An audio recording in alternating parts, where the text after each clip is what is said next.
D'habitude, le windsurf en slalom chez Wapala, on n'est pas trop fan, mais quand il y a du baston genre 35 à 45 nœuds dans les rafales, ça ressemble quand même à quelque chose. Le spot est connu pour son thermique l'été, mais aussi pour ses coups de tramontane qui peuvent être violents. Les windsurfers de l'E4 le savent bien car ils descendent y chercher quelques vagues en fin de période de trame. Dans ces conditions, les sudistes élevés au Mistral ou à la tramontane sont plutôt à l'aise, à l'image de Pascal Toselli, Pierre Mortefond ou Cédric Borde. Mais le mano à mano très attendu cette année entre les deux poids lourds du circuit, Björn Dunkerbeek et Antoine Albo, a encore fait des étincelles.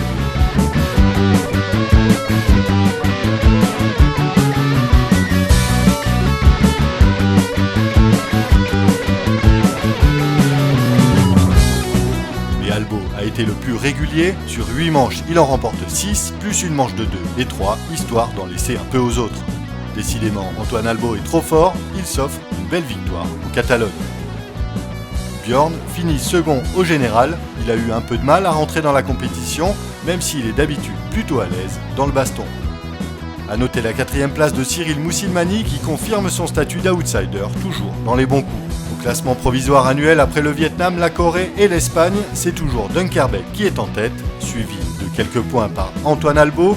Moussilmani est 3ème, alors que Joss Angoulot, le plus atypique des slalomers, est pour l'instant 6ème. Prochain rendez-vous planche à voile qui va vite entre deux bouées à Aruba, aux Caraïbes, du 19 au 26 juin prochain.